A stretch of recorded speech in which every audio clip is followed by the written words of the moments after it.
aí, como passaram a semana? Mais uma semana corrida, mais uma semana cheia de coisas, mas esse é o momento da gente parar e aprender um pouquinho sobre diversidade religiosa. E hoje nós vamos falar mais um pouco sobre festas populares.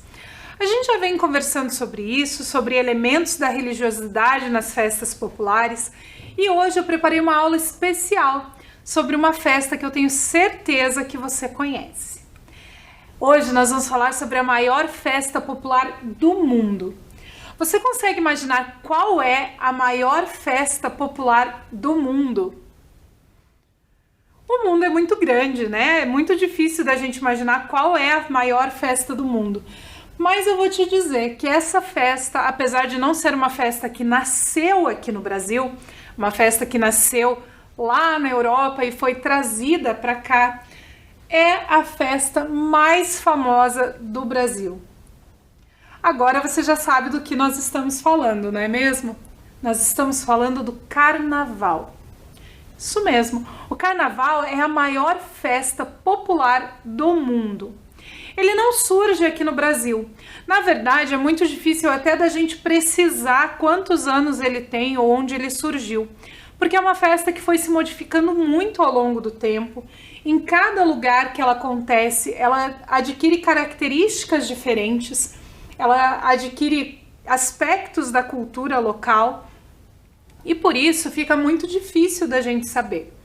Muitas pessoas vão dizer que o Carnaval é uma festa de origem religiosa, de origem em alguns ritos e rituais pagãos, né, lá da Antiguidade Clássica. Outras pessoas vão dizer que é uma festa que surge no período medieval.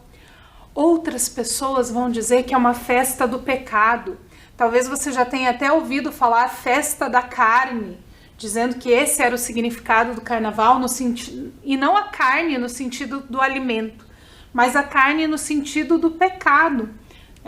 Muitos cristãos interpretam o nome Carnaval dessa forma. Em outras sociedades, o Carnaval era uma festa dedicada a agradecer a colheita ou pedir que os deuses abençoassem a colheita que seria feita. Então, é muito difícil de eu chegar para vocês e dizer, olha, o Carnaval surgiu nesse ano, nesse país, com esse significado. É muito difícil, mas a gente consegue identificar alguns aspectos, alguns elementos religiosos dentro do Carnaval que nós temos hoje. Vamos ler juntos um textinho só para a gente introduzir um pouco esse assunto? O Carnaval começou há milhares de anos, mas só atingiu a harmonia perfeita há menos de um século, no Rio de Janeiro, quando encontrou suas protagonistas ideais, as escolas de samba. Ao surgirem as primeiras escolas, aproveitavam os festejos de Momo para desfilar pelas ruas da cidade de maneira espontânea e amadora.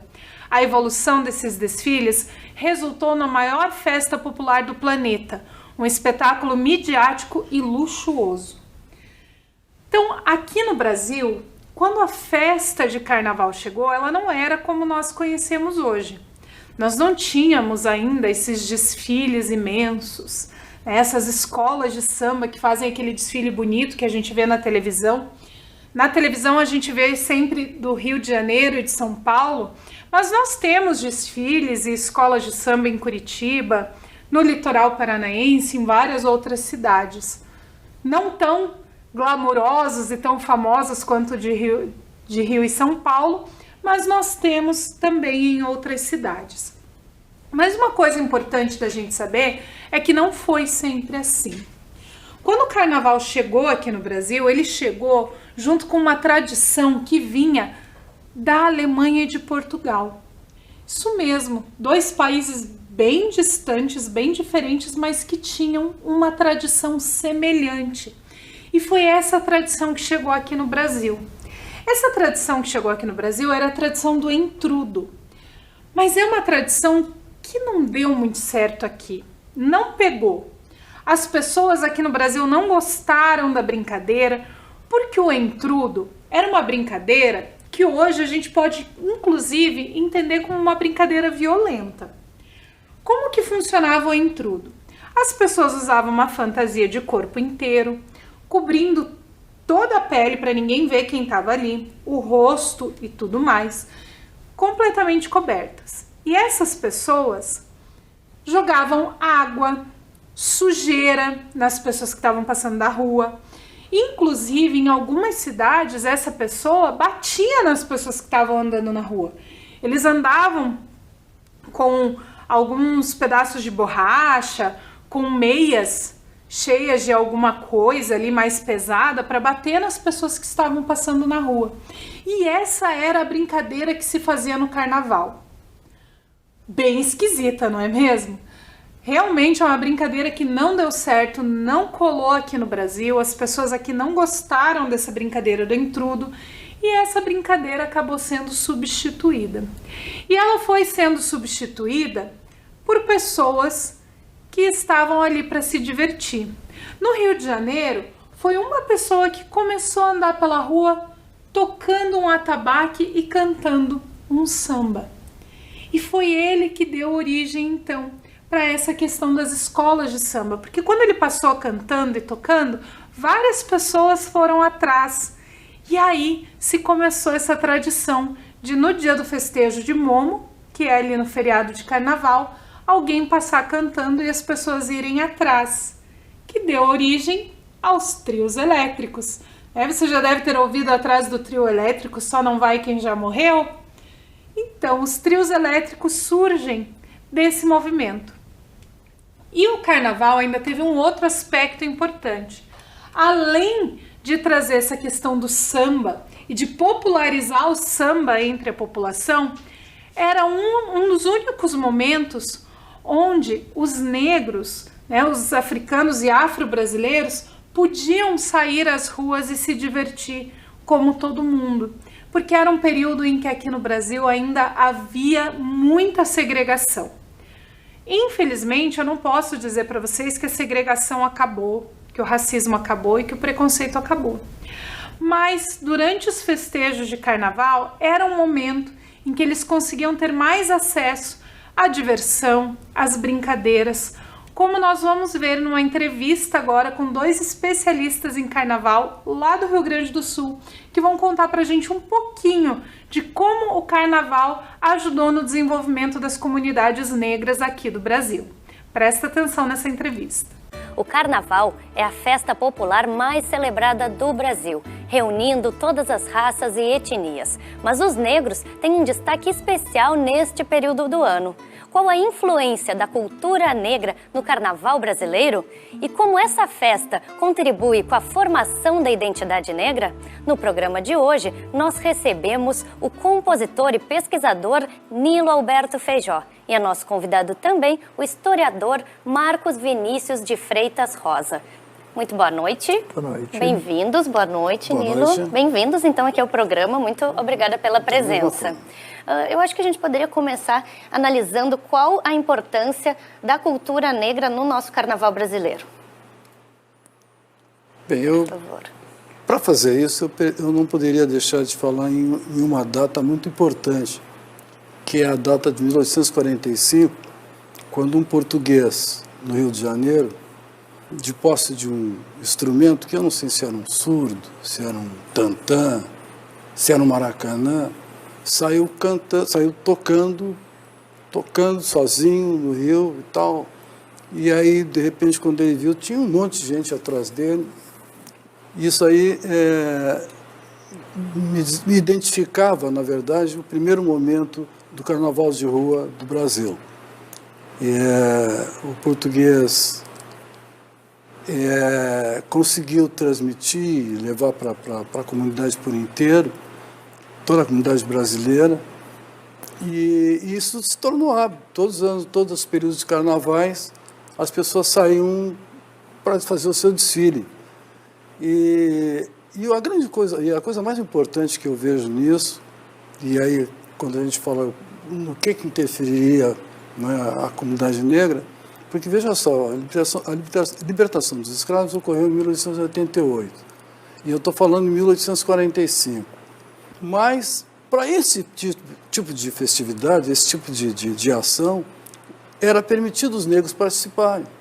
Os negros não tinham como se juntarem, se aglutinarem para criar alguma coisa que não fosse essa singela aí de participar do carnaval. E aí é que me parece que ocorreu um fato muito importante. Os negros se valeram desse espaço, porque se era a única coisa que eles podiam fazer, eles começaram a se juntar, formar ideias, formar conceitos, colocar em prática algumas questões sociais e até depois descambando para outras políticas, dentro desse viés aí que era realmente a participação no carnaval de rua. Coisas que eles não poderiam fazer. Imagina só um grupo de negros querendo criar um clube cultural, né, um clube acadêmico, um clube social, não era possível. Mas do carnaval era permitido. E eu quero confirmar isso através de uma pesquisa que eu fiz há algum tempo atrás, onde constatei que a maioria dos clubes, principalmente no estado do Rio Grande do Sul, clubes negros, eles provêm de grupos carnavalescos, que se criaram há muitos anos, e aí dessa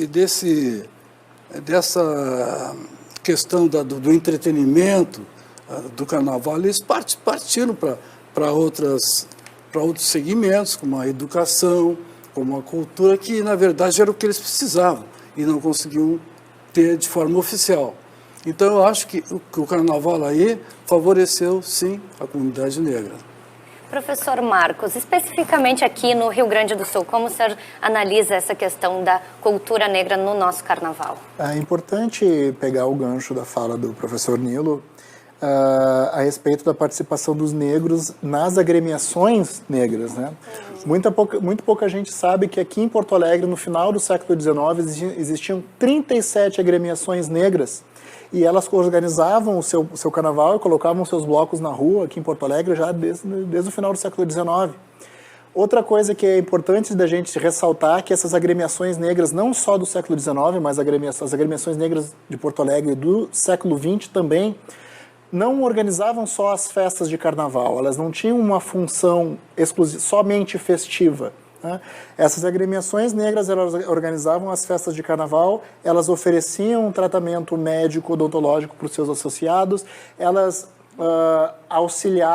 forneciam auxílio funeral para os seus associados quando os seus familiares faleciam, elas forneciam ajuda quando as famílias que eram sócias apresentavam algum tipo de necessidade financeira.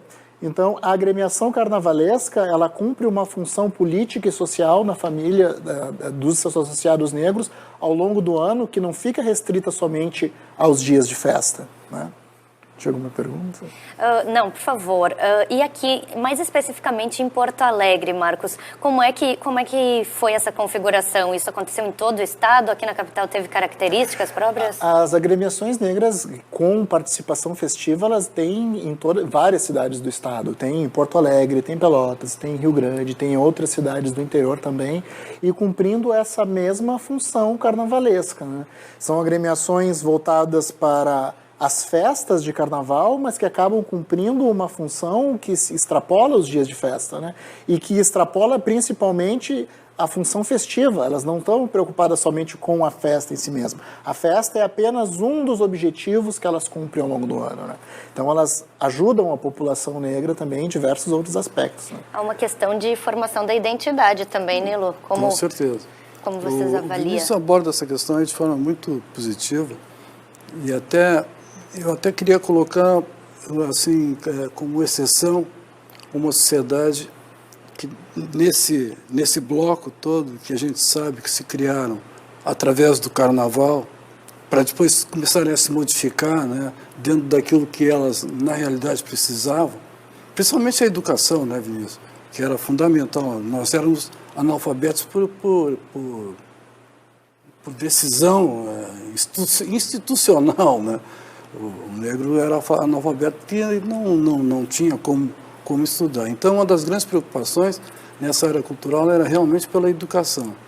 Como nós vimos na entrevista, as escolas de samba, as agremiações, elas tinham importância não só para o momento do carnaval, mas elas foram espaços de resistência e de acolhimento, onde as pessoas encontravam profissionalização, onde as pessoas encontravam educação, onde as pessoas encontravam um espaço em que elas pudessem aprender e desenvolver suas habilidades. Então essas escolas de samba, até hoje, não são só um espaço para se criar um samba enredo e para se fazer um desfile ali no feriado que acontece entre fevereiro e março. Muito mais do que isso, são espaços de profissionalização, onde as pessoas vão aprender profissões, seja na música, seja na costura, seja na marcenaria ou tantas outras coisas que surgem ali dentro de um barracão de uma escola de samba, ou até mesmo um espaço para que as pessoas ensinassem, né, para que os negros ali daquele período fossem alfabetizados. Então, até hoje as escolas de samba têm esses projetos culturais, têm esses projetos sociais. As escolas de samba, elas não são importantes só para o carnaval, elas são importantes durante o ano todo para o desenvolvimento das comunidades onde elas se encontram. Então é muito legal a gente conhecer também esse lado do carnaval que vai muito além da festa. Mas a nossa aula é de ensino religioso, não é mesmo? Então nós temos que procurar aí aonde a gente encontra elementos da religiosidade dentro dessas festas.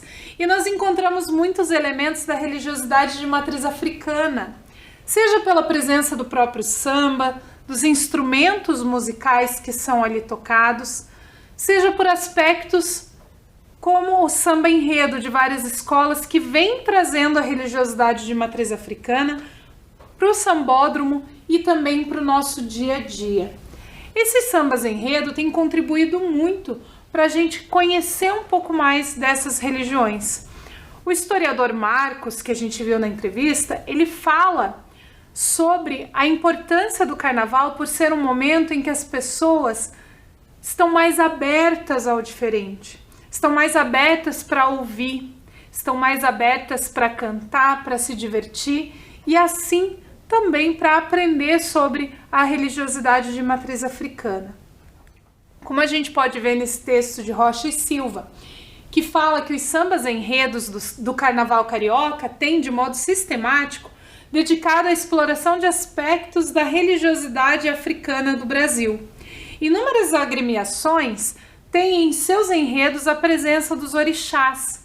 Então é muito comum a gente encontrar no samba enredo referências aos orixás, ali no desfile referências, como a gente viu no desfile de 2022, campeã do Carnaval Carioca, trazendo o Exu para a quadra, trazendo o Exu para o desfile, abrindo os caminhos da escola. Então é muito comum a gente ver isso hoje em dia.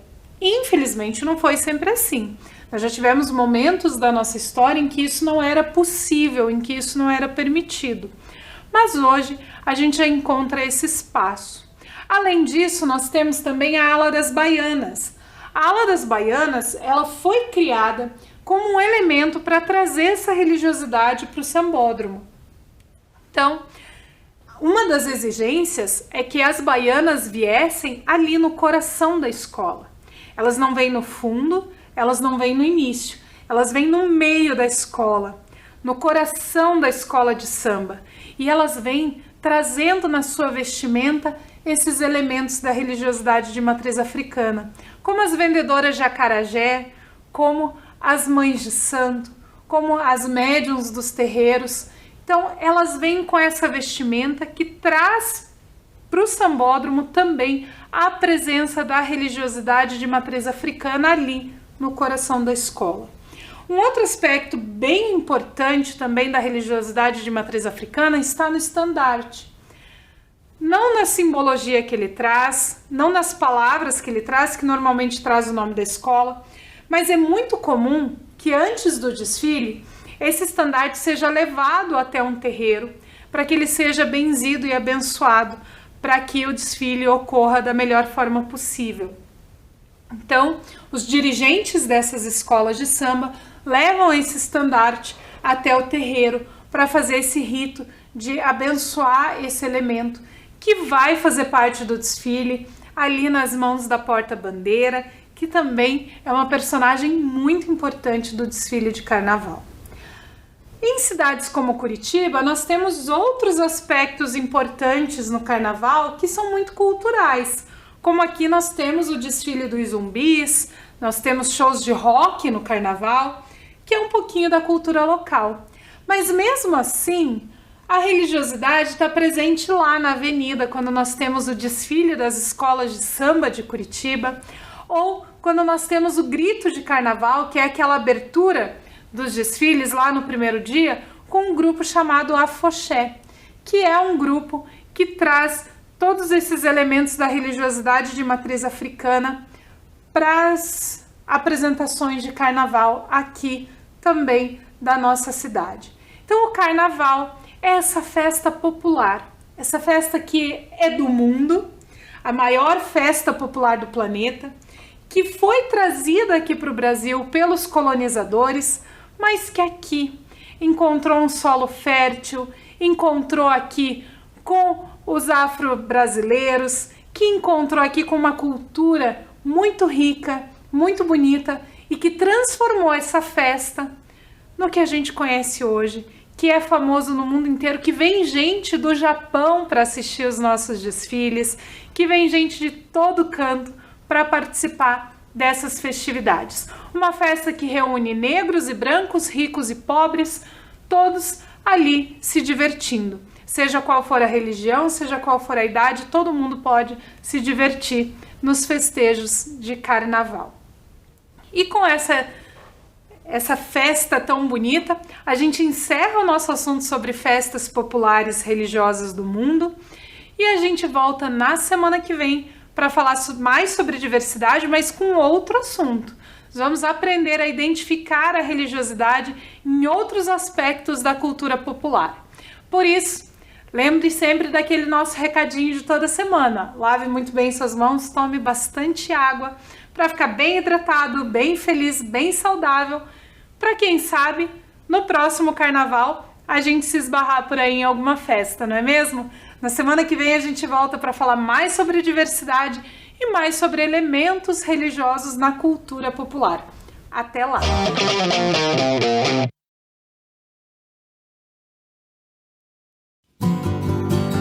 Amo Curitiba, no inverno e no verão.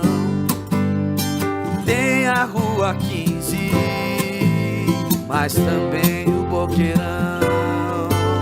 Santa felicidade eu morar neste lugar. Boa Vista, Pilarzinho, a cidade pra encantar. Eu gosto de Curitiba, da Riviera ao Cajuru.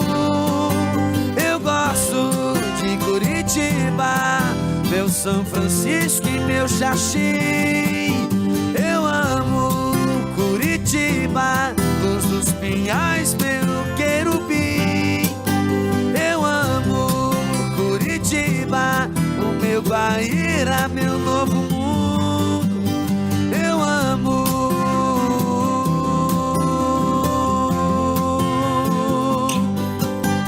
Curitiba.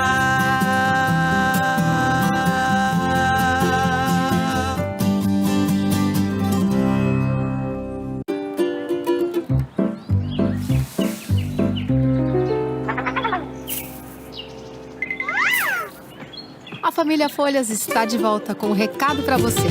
Descartar errado, nem pensar. Tome cuidado ao separar. Lixo que não é lixo, não pode misturar. Faça a sua parte, vamos lá. Todos juntos cooperar. O mundo vai agradecer se você se reciclar. Lixo que não é lixo, não vai pro lixo.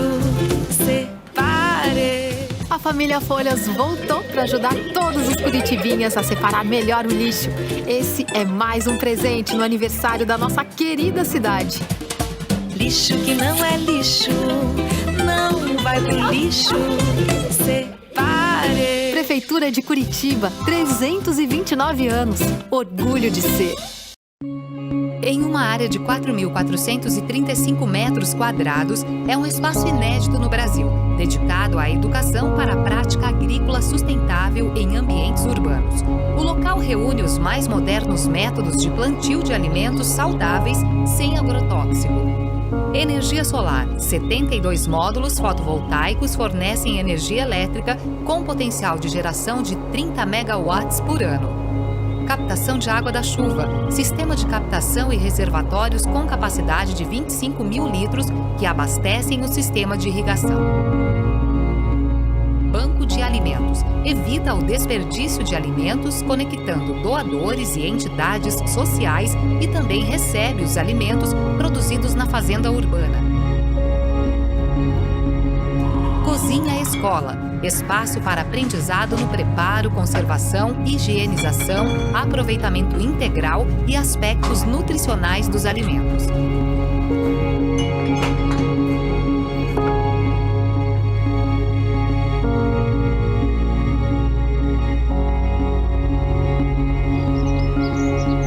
Compostagem e vermicultura, ensino de técnicas de decomposição de material orgânico que colabora com a redução do lixo e obtenção de adubo para a agricultura.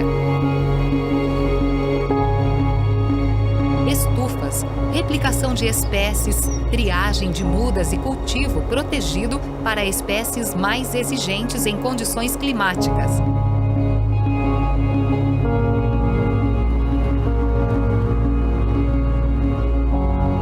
Floresta, sistema que reúne as culturas de importância agronômica em consórcio com as plantas que integram a floresta. Um sistema agroflorestal é um sistema de plantio de alimentos que é sustentável e ainda faz a recuperação vegetal e do solo. Paisagismo produtivo, jardim onde plantas comestíveis, ornamentais e repelentes integram-se em harmonia. Área de canteiros. Canteiros executados com diversos materiais, formas e tamanhos para representar as várias possibilidades de agricultura no ambiente urbano. Espiral das sensações. Um jardim de plantas, flores, temperos, chás e plantas alimentícias não convencionais que proporcionam uma viagem sensorial. Canteiros de cadeirantes, área acessível para proporcionar ao cadeirante uma experiência plena de agricultura.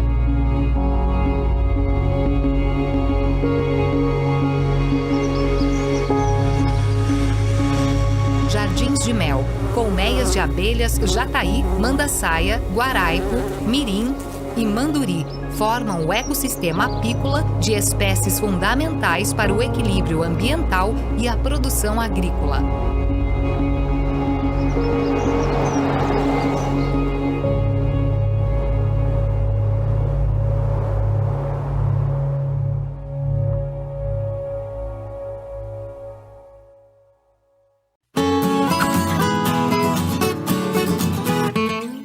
O Parque Bacaxiri, no bairro do mesmo nome, é um dos mais frequentados de Curitiba, mas ele não existe. É isso mesmo. O conhecido Parque Bacaxiri é, na verdade, Parque General Iberê de Matos. O nome de referência é porque, antes de ser um parque, o local era conhecido como Tanque do Bacaxiri. O parque tem uma ampla área verde, com um lago de 22 mil metros quadrados e muitas opções de lazer para toda a família.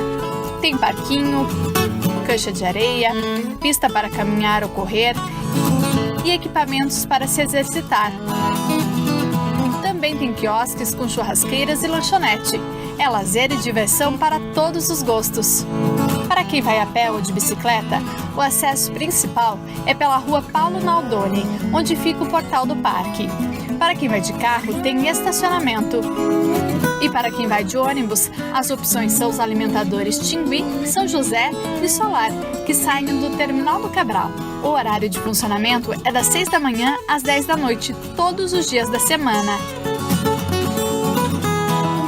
Curta o Parque General Iberê de Matos. Curta Curitiba!